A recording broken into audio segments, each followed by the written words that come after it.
PRAXIS by Karen Joy Fowler. Originally published in the March 1985 issue of Isaac Asimov's science fiction magazine.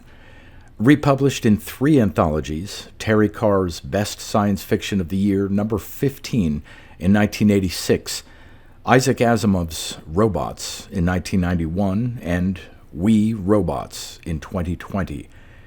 It also appeared in a collection of the author's stories in 1986 called Artificial Things, which had a German translation in 1991. Read by Darrell T. Smith II for my channel Quasar Spectra. Praxis. The price of a single ticket to the suicides would probably have funded my work for a month or more, but I do not let myself think about this. After all, I didn't pay for the ticket. Tonight I am the guest of the Baron Claude Himmlich and determined to enjoy myself. I saw Romeo and Juliet 5 years ago, but only for one evening in the middle of the run. It wasn't much. Juliet had a cold and went to bed early. Her nurse kept wrapping her in hot rags and muttering under her breath. Romeo and Benvolio got drunk and made up several limericks. I thought some of them were quite good, but I'd been drinking a little myself.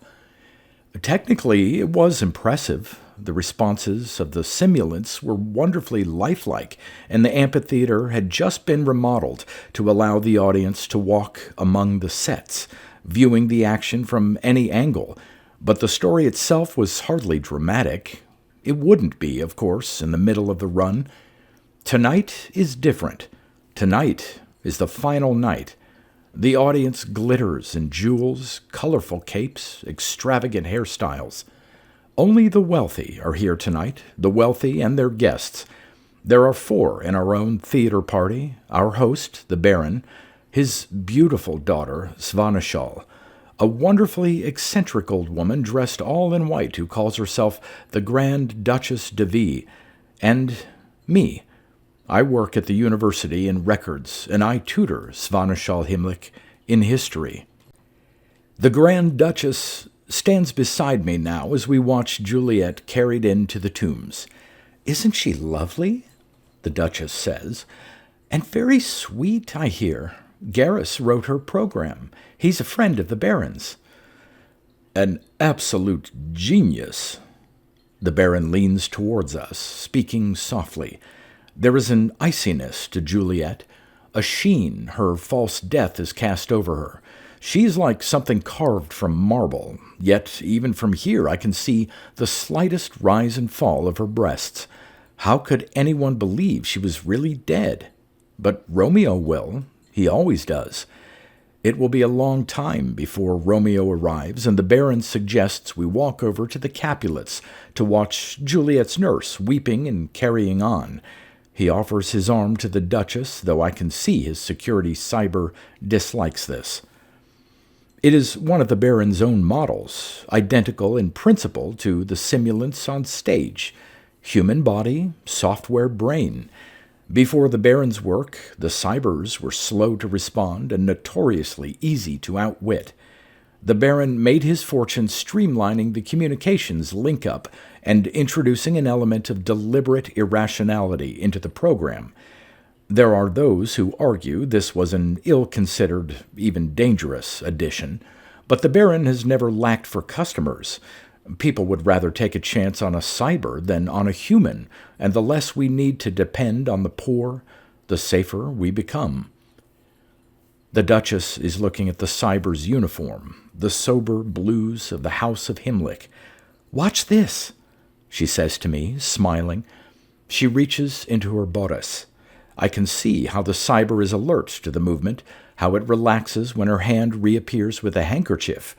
She reverses the action. We watch the cyber tense again, relaxing when the hand reemerges. The Baron shakes his head, but his eyes are amused. "Darling," he says, "you must not play with it." "Then I shall walk with Hannah instead." The Duchess slips her hand around my arm. Her right hand is bare and feels warm, pressed into my side. Her left hand is covered by a long white glove. Its silky fingers rest lightly on the outside of my arm. The Baron precedes us, walking with Svanashal, the cyber close behind them. The Duchess leans against me and takes such small steps we cannot keep up. She looks at the Baron's back. "You've heard him called a self-made man?" she asks me. "Did it ever occur to you that people might mean it literally?" She startles me.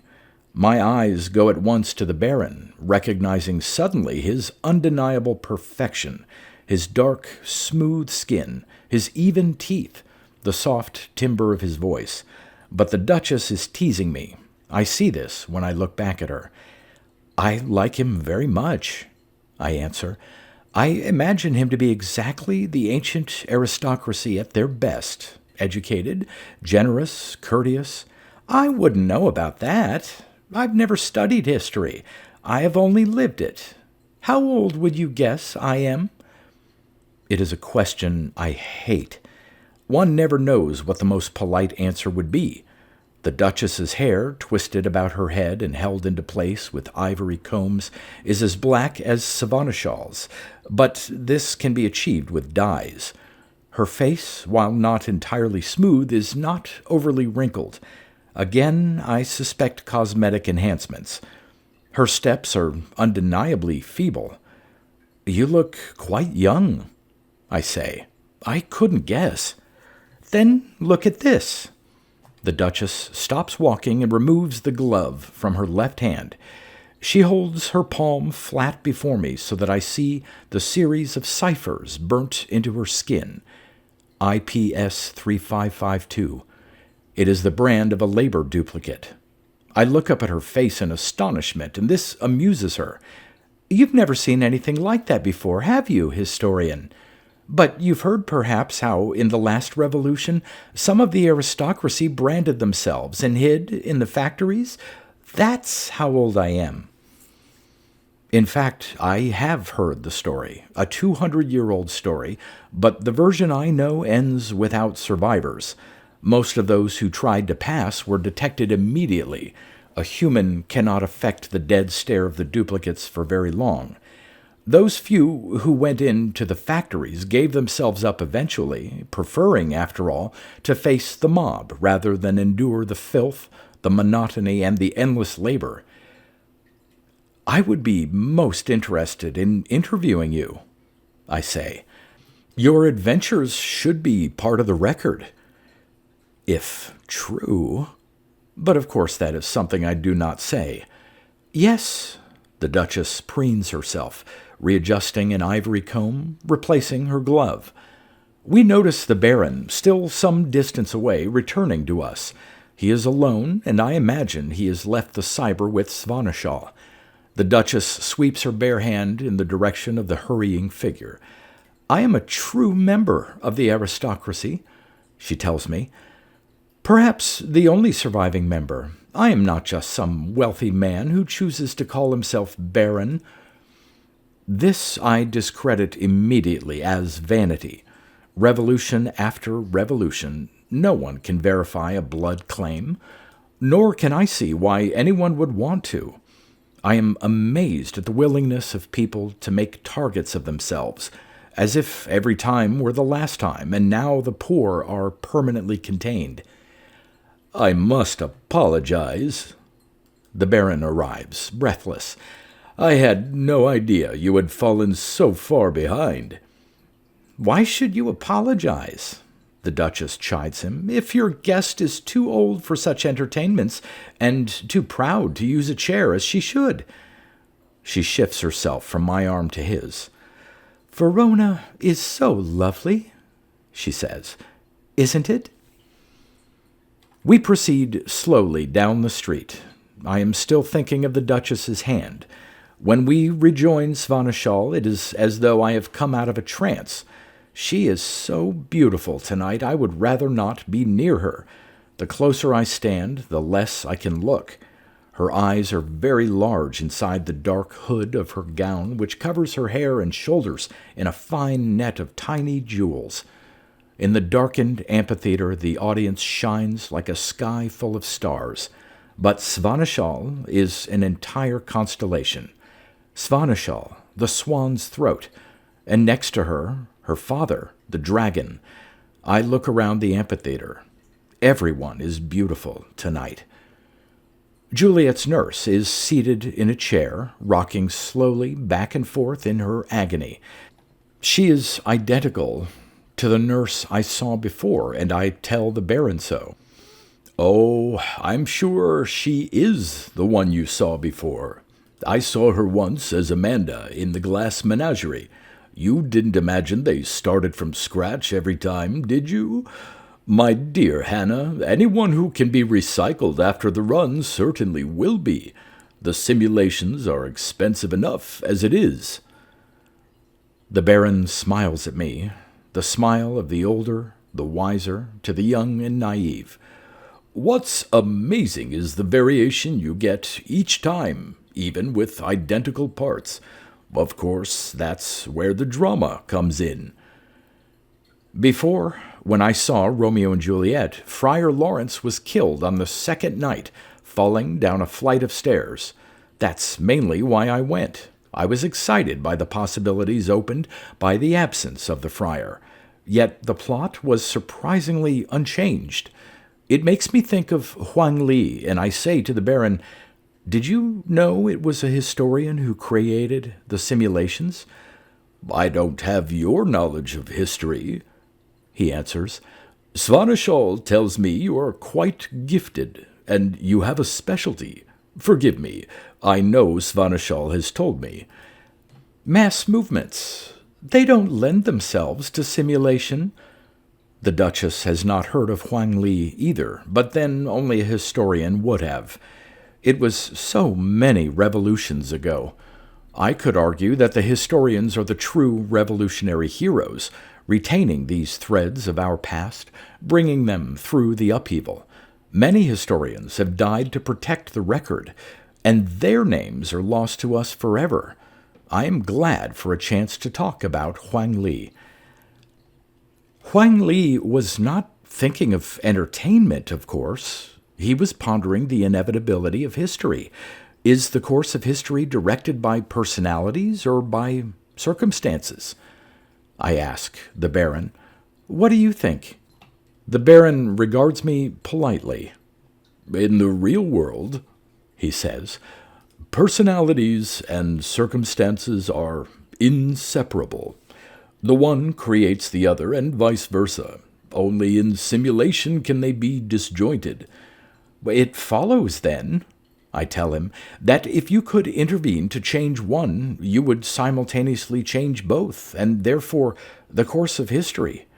Could you make a meaningful change? How much can depend upon a single individual taking a single action at a single moment, or not taking it?" "Depending on the individual, the action, and the moment," the Duchess says firmly, "everything could change." I nod to her. That is what Huang Li believed. He wished to test it by choosing an isolated case, a critical moment in which a series of seeming accidents resulted in a devastating war. He selected the Mancini murder, which was manageable and well documented. There were 7 personality profiles done on Philip Mancini at the time, and Huang Li had them all. The Baron has forgotten Juliet's nurse entirely and turns to me with gratifying attention. "But this is fascinating," he says. "Svanashal, you must hear this." Svanashal moves in closer to him. The cyber seems relieved to have both standing together. "Go on," says the Baron. "I was telling your father about Huang Li." "Oh, I know this story already." Svanashal smiles at the Baron coquettishly. "It's the murder that interests him," she says to me. "Aberrant personalities are sort of a hobby of his." The Baron tells me what he already knows of the murder, that Frank Mancini was killed by his brother Philip. "Yes, that's right," I say encouragingly. "This information survives in a saying we have. Enmity is sometimes described as the love of the Mancinis." It is the Duchess who remembers the saying, but beyond that she says she knows nothing of the case. I direct my statements to her. Frank Mancini was a security guard back in the days when humans functioned in that capacity. He was responsible for security in the Irish sector. He had just learned of the terrorist plot against Pope Peter. The Pope was scheduled to speak in an open courtyard at noon. He was to be shot from the window of a nearby library. Frank was literally reaching for the phone at the moment Philip Mancini burst into his study and shot him 4 times for personal reasons. Svanashal is bored with the discussion. Although she is extremely intelligent, it is not yet something she values, but she will. I look at her with the sudden realization that it is the only bit of inherited wealth she can be certain of holding on to. She is playing with her father's hair, but he catches her hand. "Go on," he says to me. Philip had always hated his brother. The murder was finally triggered by a letter Philip received from their mother, a letter we know he wrongly interpreted. What if he had read the letter more carefully? What if it had arrived 10 minutes later? Huang Li planned to replay the scene, running it through a number of such minute variations. Of course, he had no simulants, nor did he need them. It was all to be done by computer. The whole project seems to me to raise more questions than it answers. Svanashal is frowning. What if the Pope had survived? How do you assess the impact of that? You cannot say there would have been no revolution. The Pope's death was a catalyst, but not a cause. I am pleased to see that she not only knows the outline of the incident, but has obviously been giving it some thought. I begin to gesture emphatically with my hands as though we were in class, but I force myself to stop. This is, after all, a social occasion. So war is not averted, but merely delayed? I ask her. Another variation. Who would have gained from such a delay? What else might have been different if the same war was fought at a later time? Naturally, nothing can be proved absolutely. That is the nature of the field, but it is suggestive. When we can answer these questions, we will be that much closer to the day when we direct history along the course we choose. We already do that, the Duchess informs me quietly. We do that every day of our lives. Her right hand smooths the glove over her left hand. She interlaces the fingers of the two. What happened in the experiment? The Baron asks. Huang Li never finished it. He spent his life perfecting the Mancini programs and died in a fire before he had finished. Another accident. Then there were the university purges. There's never been that kind of money for history again. I look into Svanashal's eyes, deep within her hood. It's too bad, because I've an experiment of my own I've wanted to do. I wanted to simulate Antony and Cleopatra, but make her nose an inch longer. This is an old joke, but they do not respond to it. The Baron says politely that it would provide an interesting twist the next time Antony and Cleopatra is done. He'll bring it up with the Arts Committee. Svanashal says, You see, Daddy, you owe Huang Li everything. He did the first work in synthetic personalities. It occurs to me that the Baron may think Svanashal and I are trying to persuade him to fund me, and I am embarrassed. I search for something to say to correct this impression, but we are interrupted by a commotion on stage. Lady Capulet has torn her dress at the collar. Her hair is wild and uncombed. Under her tears, her face is ancient, like a tragic mask. She screams at her husband that it is his fault their baby is dead. If he hadn't been so cold, so unyielding. He stands before her, stooped and silent. When at last she collapses, he holds her, stroking the hair into place about her sobbing face. There is soft applause for this gentleness. It was unexpected. Isn't it wonderful? Svanashal's face glows with appreciation. Garrus again. she informs me, although I know Garrus did the programming for the entire Capulet family. It is customary to have one writer for each family so that the similarities in the programming can mirror the similarities of real families created by genetics and upbringing. The simulants are oblivious to this approval.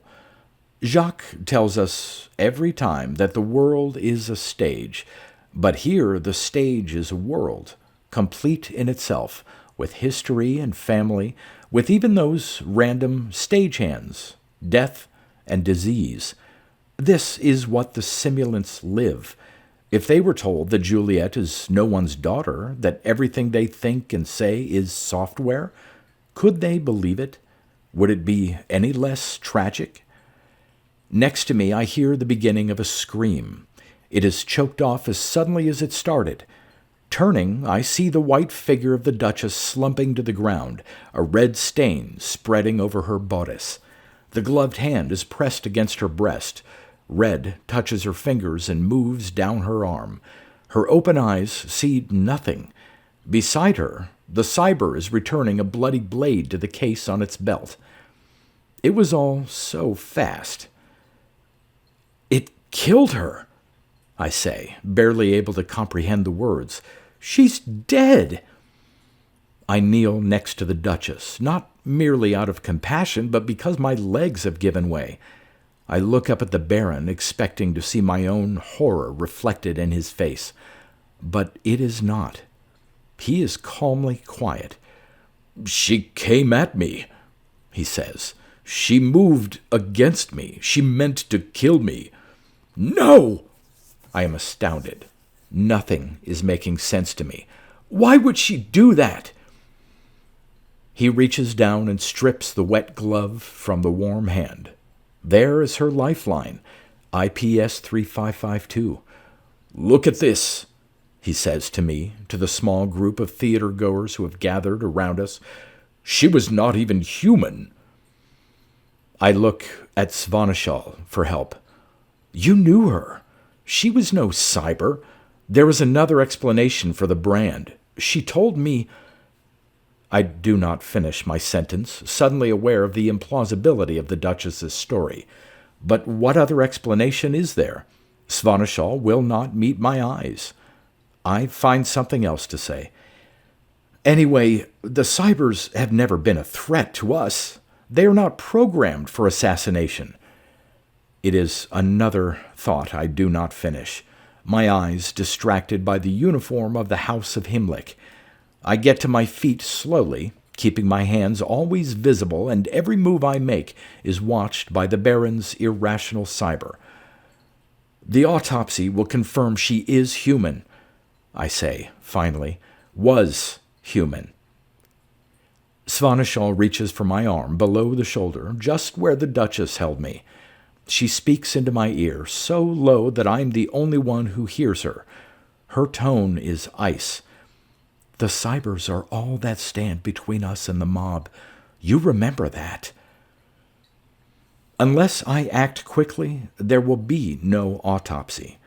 Already, maintenance duplicates are scooping up the body in the manner reserved for the disposal of cybers. 3 of them are pulling the combs from her hair, the jewels from her ears and neck, and depositing them in small plastic bags. The Baron is regarding me, one hand wiping his upper lip. Sweat? No, the Baron feels nothing, shows no sign of unease. Svanashal speaks to me again. This time her voice is clearly audible. "It tried to kill my father," she says. "You weren't watching. I was." It would be simpler to believe her. I try. I imagined that the whole time we were talking about the Mancinis, the Duchess was planning to murder her host. For political reasons? For personal reasons? I remember the conversation, trying to refocus my attention to her, looking for the significant gesture, the words which, listened to later, will mean so much more. But no, if she had wanted to kill the Baron, surely she would have done it earlier, when the Baron returned to us without his cyber. I returned Svanashal's gaze. "Did anyone else see that?" I ask, raising my voice. I look from person to person. Did anyone see anything? No one responds. Everyone is waiting to see what I will do. I am acutely conscious of the many different actions I can take. They radiate out from me as if I stood at the center of a star. Different paths, all ultimately uncontrollable. Along one path, I have publicly accused the Baron of murder through misjudgment. His programs are opened for examination. His cybers are recalled. He is ruined. And since he has produced the bulk of the city's security units, Svanashal is quite right. We are left unprotected before the mob. Could I cause that? I imagine another, more likely path. I am pitted alone against the money and power of the Himlicks.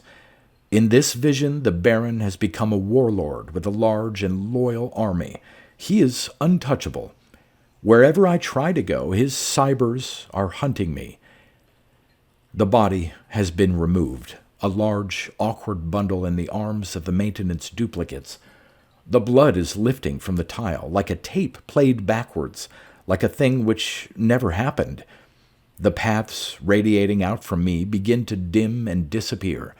The moment is past. I can do nothing now. In the silence that has fallen around us, we suddenly hear that Romeo is coming. Too early, too early. What will it mean? The knot of spectators around us melts away. Everyone is hurrying to the tombs. Svanashal takes my arm, and I allow myself to be pulled along. Her color is high and excited, perhaps from exertion, perhaps in anticipation of death. When we reach the tombs, we press in amongst the rest. On one side of me, Svanashal continues to grip my arm. On the other is a magnificent woman imposingly tall, dressed in Grecian white.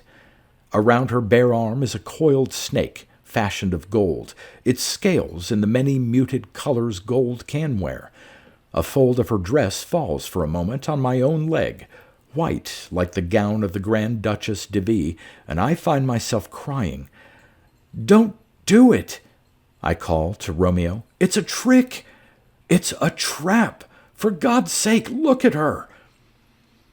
The words come without volition, part of me standing aside, marveling, pointing out that I must be mad. He can't hear me. He is incapable of hearing me. Only the audience turns to look, then turns away politely, hushed to hear Romeo's weeping. He is so young, his heart and hands so strong, and he says his lines as though he believed them, as though he made them up. The Baron leans into Svanashal. "Your friend has been very upset by the incidents of the evening." His voice is kind. "As have we all, and she is cold. Give her my cape." I am not cold, though I realize with surprise that I am shaking. Svanashal wraps the red cape about me. "You must come home with us tonight," she says. "You need company and care." She puts an arm about me and whispers, "Don't let it upset you so. The simulants don't feel anything." Then her breath catches in her throat.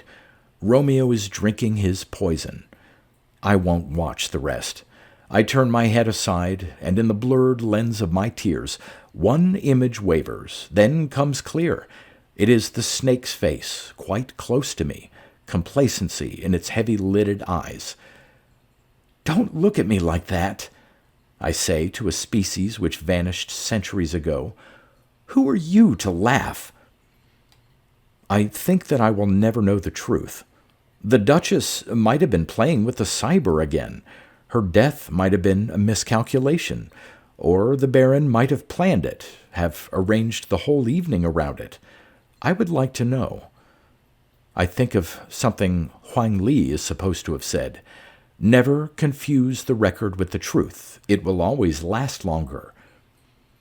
I am ashamed that I did nothing for the Duchess. Accuse myself of cowardice, tears dropping from my cheeks onto the smooth flesh of my palms. In the historical record, I tell myself. I will list her death as a political assassination, and it will be remembered that way. Next to me, Svanashal stiffens, and I know Juliet has lifted the knife. This is truly the end for her. The stab wounds will prevent her reuse, and her voice is painfully sweet, like a song. One moment of hesitation, but that moment is itself a complete world. It lives on stage with the simulants. It lives with the mob in their brief and bitter lives. It lives where the wealthy drape themselves in jewels. If I wished to find any of them, I could look in that moment. But how, I ask the snake, would I know which was which?